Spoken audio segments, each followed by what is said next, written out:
What up everyone, welcome back to another review. I'm gonna look at a Macbeth essay today. Doesn't matter if you haven't studied Macbeth, you can still take a lot from this video because I'm going to show you how to break down a question generally, irrespective of the text, and then I'm gonna show you how you can review your own work and ensure that you're ticking all of the right boxes and that you're not doing things that you shouldn't be doing. So let's get into this student's response. The question that we have here today is about Macbeth, Shakespeare's Macbeth, of course. And the question is this: Macbeth is not driven by ambition, but by fear. To what extent is this statement central to the concerns of Macbeth? As usual, you get this two-part question. It's not really two parts, but there's two sentences. The second one is more just the direction, the actual question, the exercise. The first one is the conceptual statement, which you want to draw upon for your key terms. So Macbeth is not driven by ambition, but by fear. This question's interesting because it's giving you a very definitive statement, which is and should be tempting us to disagree with it a little bit. So when you get a very definitive statement, you need to think about how that might be wrong. You also need to think about how that might be right by exploring the relationship between the terms that it presents. So it's saying here that he's not driven by ambition, it's actually fear. You might say, actually, he is driven by ambition, but fear is the root cause of that ambition. So there's like two causes there. Because it's a to what extent question, you do need to attribute some significance to each thing, some weighting. You don't need to say ambition is 90% of what's driving him and fear is 10%. It's much more sophisticated to just say words like significantly, substantially, and also use words like whilst to distinguish them. Whilst Macbeth is significantly driven by ambition, it is fear of something, we can fill in the gaps there, that catalyzes that ambition, that sets that ambition in motion, that allows that ambition to become unbridled, to transcend moral limitations. So we can talk about how there is ambition, we're going to disagree. There definitely is ambition there. That's probably what you've studied as well. That's a common take or interpretation. The question's going to try to trick you there by suggesting that it's not at all. It actually wants you to disagree with it a little bit. And again, you don't have to say, oh, well, it is 10% ambition. You just need to say, hey, actually, he is driven by ambition, but fear is, and then fill in the blank and show how fear relates to ambition. So when you get key terms like this, ambition and fear, don't group them together. That's what the question did. You're just going to repeat the question if you do what it's done. What you need to do is actually separate those key terms and figure out a relationship between each of them. And maybe for each of your body paragraphs, you'll have a slightly different relationship. You probably should. Your thesis might be the overall relationship that you want to focus on. And then you articulate those more specific elements differently in each paragraph so that you're actually bringing in new material and you can focus that relationship around what you already wanted to talk about in each of those body paragraphs, presumably 3. So what is the relationship between ambition and fear? Well, perhaps fear is what actually instigates, sets in motion, as I said, the ambition to be king, to take power, to dethrone King Duncan in this case. And then fear of moral consequences, fear of his wife, fear of defying a supposed supernatural plan or divine order. Fear of that is actually what compels him to maintain that ambition. So fear as an amplifier, fear as the cause, the root cause, the catalyst. A catalyst is a thing that causes something. So fear of supernatural consequences, fear of Lady Macbeth, fear of his questionable masculinity, or fear of failing masculine expectations. Depends which take you're going on there. You need to expand on the fear. Tell us fear of what, and say, look, that fear of something, I just gave you a few examples, is the catalyst or catalyzes his ambition for, or his ambition to be king, or his ambition to preserve power, or his ambition to fill in the blank. Make sure you're filling in the blanks every time you use these words while you're telling us about the relationship between these words, because you need to make sure you're expanding, you're unpacking. We unpack ambition by saying his ambition for, and we unpack fear by saying his fear of. So words like of, for, they force you to do the right thing, which is to unpack the key term. You can also use adjectives before these keywords. What type of ambition? Political ambition? There we go. We're already expanding on it by using an adjective before the word. What kind of fear? A supernatural fear? Personal fear? You can actually use adjectives before it as part of that expansion, as well as the words like of or between or for after the word. So fear of, a supernatural fear of, a personal fear of, an internal fear of, a relentless fear. You can use adjectives describing words before it and then expand after. Okay, that's really how you unpack a question. Doing all of that for each of those key terms while ultimately relating them together, telling us, hey, that kind of fear is catalyzing or causing that ambition. So implicitly, you're already disagreeing with the question, but you're also kind of agreeing with it. You're saying, yeah, it is fear underneath, but there also is ambition. So you're making it clear where you stand there in relation to that statement. I don't completely agree with it, but there is some truth to it depending on how you look at it, and you're looking at it like that. You can also say that fear is an amplifier of the ambition. That ambition is there, but he's afraid of letting it go. Why is he afraid of letting it go? Then you can talk about that.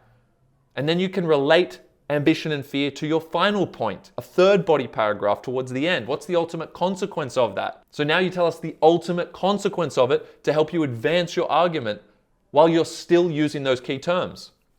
So in your last point in a body paragraph, you could talk about how, look, ultimately, this unbridled ambition, this ambition which has no constraints attached to it, it's unlimited, it's unfiltered, it's unrestrained. That kind of ambition, which stemmed from fear, ultimately leads to Macbeth's tragic downfall, and then link that to fear of something.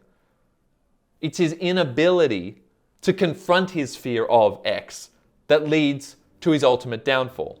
So you need to actually frame your final point with respect to those key terms, but make sure that you're not repeating the other relationships that you've already stated in the other topic sentences and body paragraphs. Here's a basic example of a sentence at the beginning or end of an introduction, so a thesis statement, that unpacks this particular question. Macbeth is not driven by ambition but by fear. Here's what we say. Despite Macbeth's unbridled ambition, which again means it has no bounds, it's excessive, effectively.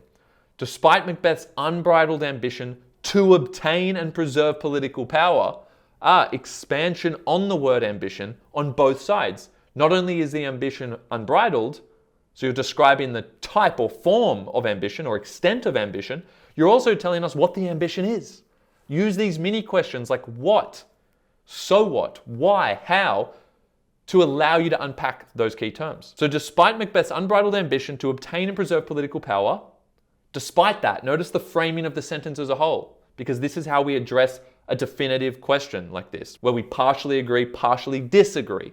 Okay, you use a word like despite, whilst, really powerful, comma, it is his deep-seated fear. So we said that actually there is some ambition. However, to agree with the question, it is his deep-seated fear, his internal fear, the fear that's deep within him, of confronting.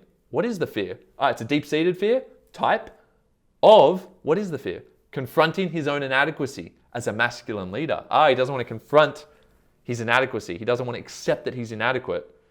And this is what you hear about people, right? They feel unworthy. They feel like they have low self-esteem, and they feel the need to overcompensate and project that insecurity into the outside world by doing things that are often violent or immoral. So he's projecting that inadequacy, and that inadequacy instigates this tragic pursuit. So we're saying, no, he does pursue an ambition, but it comes from a deeper fear within. See how we've addressed the question in a meaningful way. We've related the key terms. We've unpacked each of them by saying what each of those things are.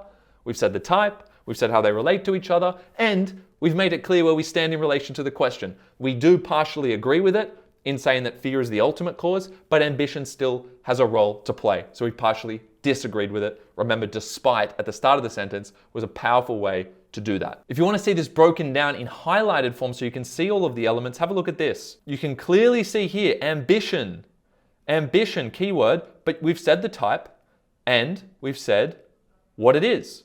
And then we've said the role that plays in driving his destructive behavior. So we've related it to some of the concerns of the play.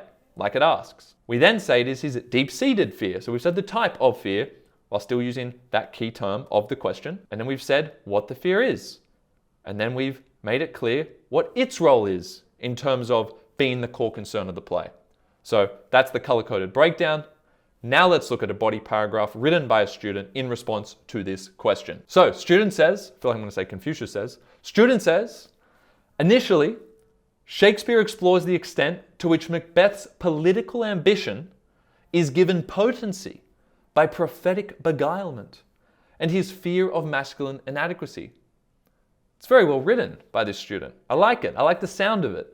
What I like at the outset, well, not quite the outset, but here in the middle, second line here, is he's used the word of the question. He hasn't used, and I know this is a he, by the way, because I know who it was submitted by. He's used the word of the question, ambition, and he's also said the type of ambition. So he hasn't used a synonym. A lot of students think they have to use synonyms rather than the actual words because they think, oh, that's going to get repetitive. It's going to sound like I'm repeating the question. No, it only sounds like you're repeating the question if you don't unpack it. But it's way better to use the actual key term of the question to show the marker that you're engaging with that question. You're not engaging with a question about a synonym or a related term. It's that term. It's ambition. It's not about motivation. It's ambition. So let's use that word.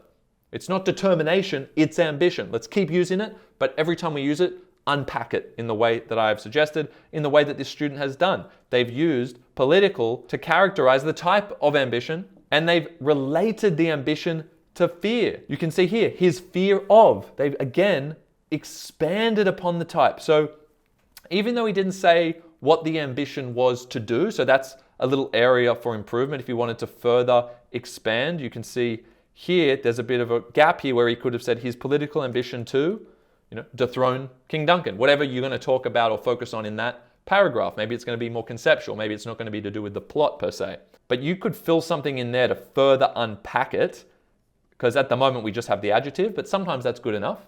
But that's a potential spot for improvement.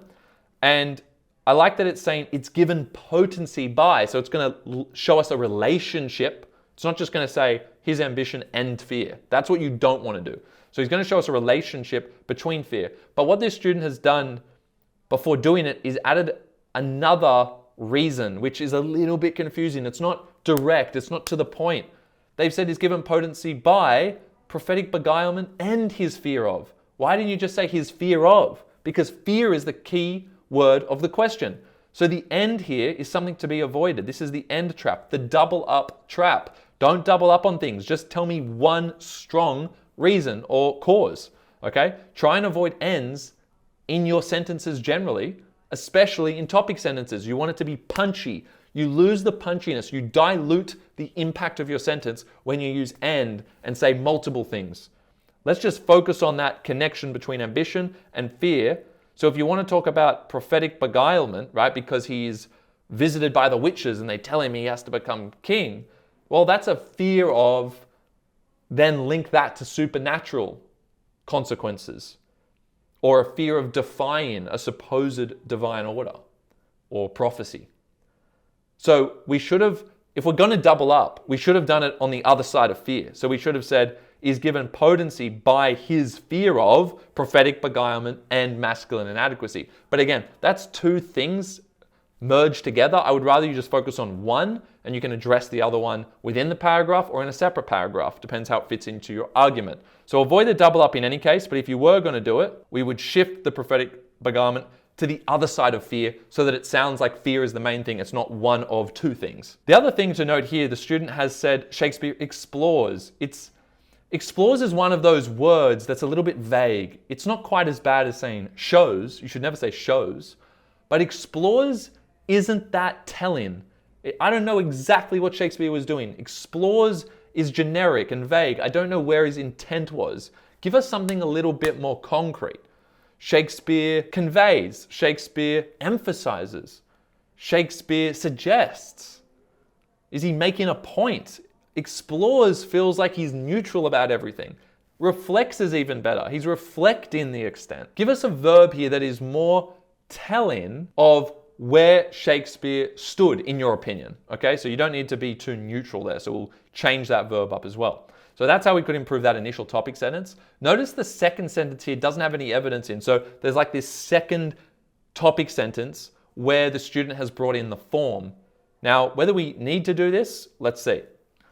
Shakespeare's use of the dramatic soliloquy exposes Macbeth's fractured psyche, torn between adhering to the moral obligations of fealty and realizing his individualistic ambition for power. Okay, so he's got ambition in again, but again, this is like a topic sentence. The only thing that's added here is a specific reference to form, which I understand you might not want to have in the topic sentence because a dramatic soliloquy is very specific. Only if a question asked about form specifically would you need to actually elevate that up to the top sentence. So I don't mind it being in the next sentence, but I would prefer that that is merged with the first quote because the sentence otherwise is just like another topic sentence. So you're losing words, you're wasting time. So I would try and keep the dramatic soliloquy point and tell us the general purpose of that, the fractured psyche, but then merge that with the next sentence, if that's part of the soliloquy, so that it's all one point together and you get straight to the point much faster. But make sure you embed quotes straight away in that sentence, unless you have some other references to context that are specific enough and detailed enough that they would need their own sentence as well. We really want to get to the evidence as soon as possible after the topic sentence. Okay, so despite Banquo's warning of the witches as equivocating instruments of darkness, what I like about that is the quote is very well integrated into the sentence.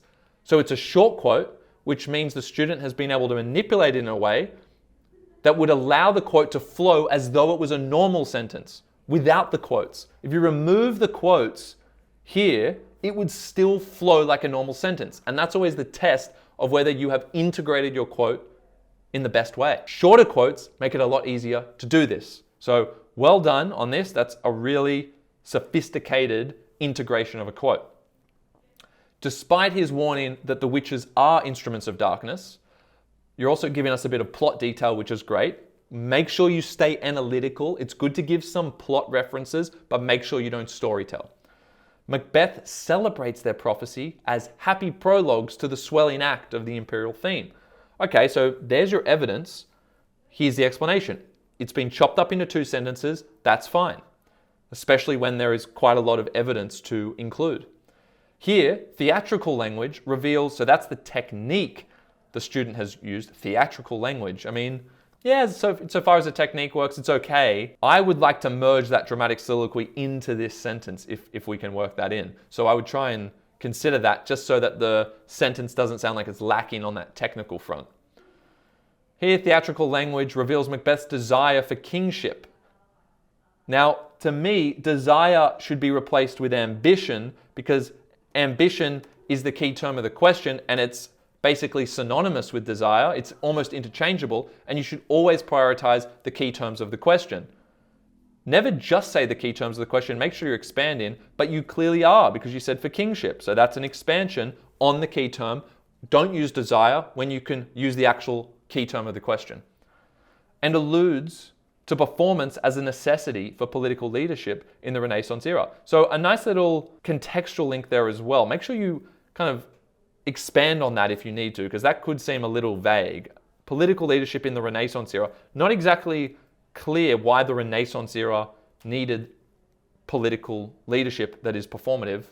It's not really clear. So I think you can offer slightly more on why that was necessary for this era. It doesn't really show that you understand anything about the era, you're just name dropping the era. So that is something that could be improved on there. Ironically, however, and I've added however in because you want to create the sense that you are deconstructing this idea even further. You're considering alternative points of view. You're showing more depth and insight here. You're going deeper. That's what your point should be doing as you progress throughout the body paragraph. So I've added that in on top of what the student already had. Ironically, however, Macbeth's inadequacy as a ruler is highlighted in his failure to conceal beguilement. And again, beguilement here means that he has been charmed or deceived, okay? So he's kind of entranced by what the witches have said. He's not thinking straight. His failure to conceal that beguilement in front of Banquo. Look how your partner's wrapped. And then he provides a quote for that. Now the quote doesn't flow in like that other quote did above. Remember that quote that was seamless in the way it was integrated? This one just is kind of added at the end of the sentence. So that's where, and there's a colon here to do that, which is grammatically fine, but it doesn't have that flow. So we would want to try and make this sentence flow into the rest of the sentence so we don't have to pause at the end to say the quote.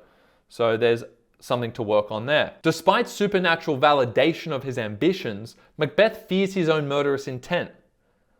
And then we provide this, there's a 2-line quote here. So we don't want to kind of go backwards from where we were. We started really strong with those short quotes embedded into the sentences in a seamless way. They were well-selected quotes. Now we're getting into a territory where you've got 2-line quotes.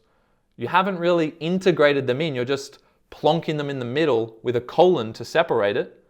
And we're losing that flow. So try and keep the quotes shorter, cut them up, spread them throughout the sentence rather than just giving us the whole 2-line quote in one go. So that's something I would encourage all of you to work on. Visual imagery portrays Macbeth's, and of course here, I mean, technically that's mid-sentence, so there would be a kind of comma at the end there. Visual imagery portrays Macbeth's physical reaction to this horrid image of murder, while his metaphysical seated heart is personified protesting against his physical being. There should be a comma after here. Here, Shakespeare utilizes a pair of metonyms, heart and ribs, to reveal Macbeth's moral revulsion towards the physical act of regicide. So I've just changed action to act. I think that sounded a little bit better. Otherwise, the point's pretty good. I think we're taking a little bit too long to say the point though. This is a really long paragraph. We're making a couple of important points, but it's taking too many words to do so. So shorten up those quotes, try not to be repetitive across sentences, and if you can find ways to work in the analysis here into the above sentence after you've shortened the original quote, then I think you'll be able to be more concise with your argument. Okay, next sentence. Yet, there should be a comma after that, Macbeth's hamartia of ambition. Hamartia is a fatal flaw of a character in a tragedy. Yet Macbeth's hamartia, his fatal flaw as a human, of ambition, so a good link to the question there, still lurks within. Now, I like this language because it's a little bit more personalized, like it still lurks within. It's not super formal, but it's showing that you kind of have your own voice. As he allows Lady Macbeth's persuasion to wash over his moral conscience. What I don't like about this sentence is that it doesn't have evidence embedded and it's starting to sound a little bit storytelly.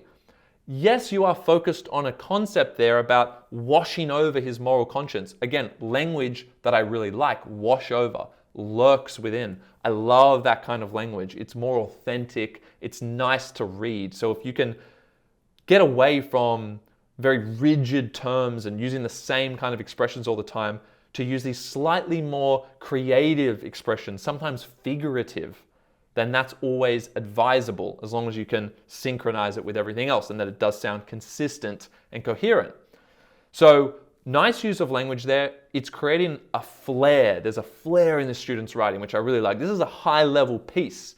This is a gifted writer. This is a student who's up in that top band. They're in that top range, that A grade.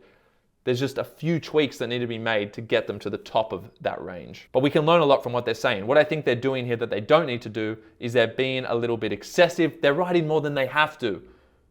You shouldn't be in the middle of a sentence bringing in these separate isolated sentences that make new points. They sound too much like topic sentences. So it's almost like we're going into another paragraph. Instead, make it clear that this is all part of the one paragraph by integrating evidence within these new points. So it's too separate here, it's too isolated, you want to avoid that. Ultimately, only the chastising valor of Lady Macbeth's tongue. Now we can see here that it said her tongue, I assume, but the square brackets have been used to show that the student has altered the original quotation. And you should do that whenever you need to alter it in order to make the sentence flow. So this goes back to how to integrate quotes in a meaningful and effective way.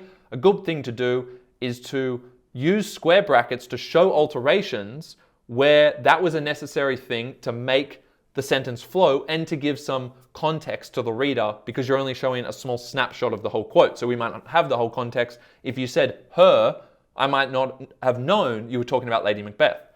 So instead of writing her, we eliminate her from the original quote, add square brackets and make it Lady Macbeth's. Ultimately, only the chastising valor of Lady Macbeth's tongue can break her husband's paralysis and paradoxical vacillation between fear and ambition. Nice integration of the key terms again. This student's done a great job of bringing in those key terms throughout the paragraph, but it is a little bit storytelly. It doesn't sound analytical or as analytical as it could be. Even though it's talking about concepts, it's like you're just telling me the story using quotes within it here. You're not actually giving me a technical breakdown. Where are the techniques? Where are the language features? Language features and techniques and aspects of the text form are really important because not just because they're necessary to show that you know how to analyze technical elements of a text, but because they keep you on track to sounding analytical. When you start to not use them, it just sounds like you're telling us the story.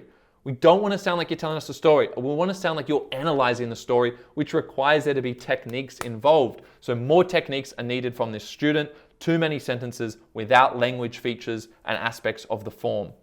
So that's a clear weakness in this response. Another sentence follows where it's storytelling. Where are the techniques? Where's the analysis? Technical analysis lacking again. So the more I read of this, I think this is a great shame because this student can't get even that top range now because there's so many sentences that feel like they're retelling the story, albeit with some good use of quotes. They don't have the analytical framework. They don't have the techniques that are helping structure the sentences and the storytelling in an analytical way. So there's a clear sticking point for this student. They need to focus on that. Lady Macbeth is responsible for tipping the moral order. This is sounding very much like a synopsis, a summary of what happens.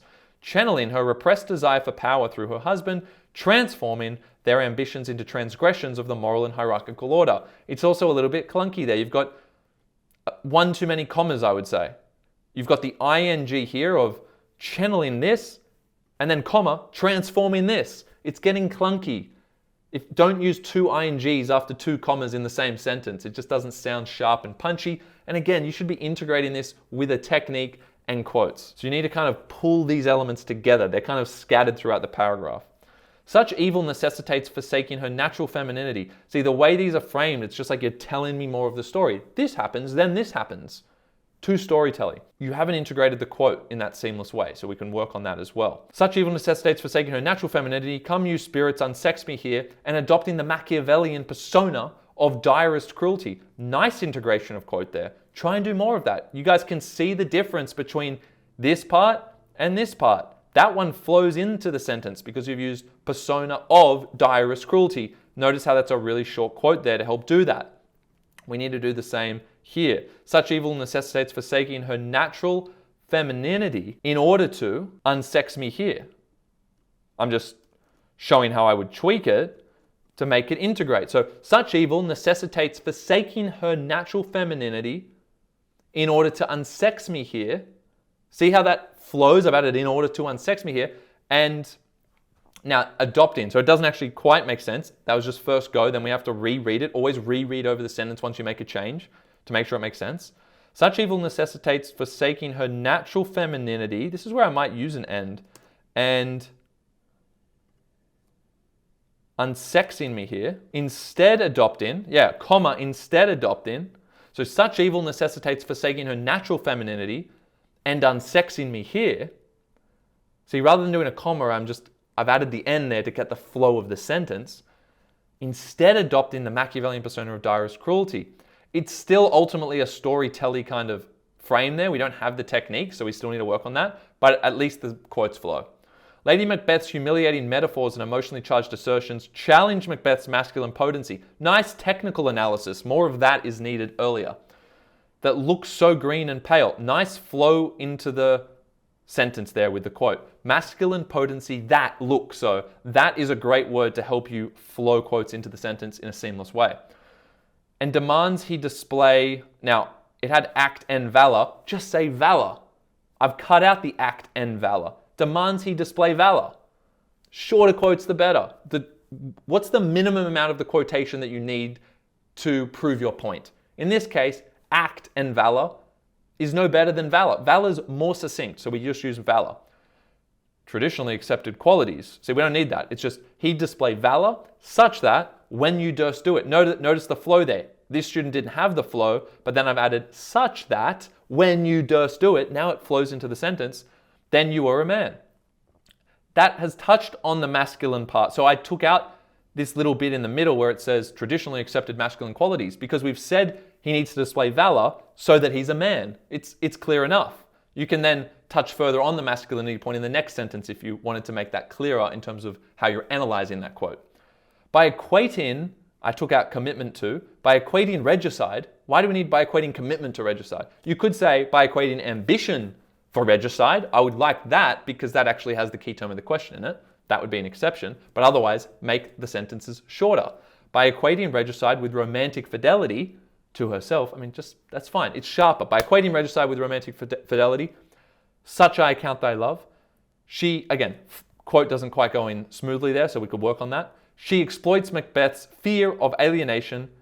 Fear, good, touched on the question. Fear of, notice the expansion on the word of the question, in their matrimonial partnership. Now, going back to what I said earlier, because it only says fear, we would probably want to say, by equating ambition for regicide, and I add in the ambition for, because we want to show that relationship. We want to show the relationship between the ambition and the fear. So if we can get that in, get it in. Always better to get the key terms into these sentences. Better than not using them. Much better than using synonyms because that's not as clear to the marker and you're not doing what you should be doing. Now, that can't be your final sentence. Well, it can be. I would just remove this quote. You probably shouldn't use quotes in your link sentences, although if you're really creative, you can at times use little short quotes that are more conceptual in nature to hammer home the point, but don't use techniques in the final sentence. So I probably would get rid of that quote, just so we don't have it in that last sentence, and we can just show a clear link back to the question. That's how we're going to link to ambition. I've shown you how to do that. And where is the link sentence? We can make that the link sentence. Just be careful of using quotes and definitely don't use techniques in those. All right, guys, I hope that helps. Few things to focus on for this student, but overall a pretty solid control of language, good vocab, good understanding of the concepts. Maybe some of it didn't make sense to you, but things could be a little bit clearer there. The main things were using more techniques, making sure you're analyzing and not storytelling, remove those sentences in between, merge more sentences together, and make sure those quotes are flowing seamlessly throughout. Hope that helps, guys. If you enjoyed, please like, comment, subscribe, and send through your responses. If you want feedback like this, just hit us up using the email below, hello@jeddle.com. Check out jeddle.com for all our most extensive resources, including on Macbeth, including on your other Shakespeares, including on all the texts that you're studying at school. Jeddle.com has our most comprehensive suite of resources, and we've got a set of workshops coming up, depending on when you're watching this. Intensive online workshops, no matter where you are in the country, whether it's in New South Wales or otherwise, you can tune in to these specific resources coming up this July by using the link also in the description. All right, thanks so much for tuning in. I'll see you guys soon.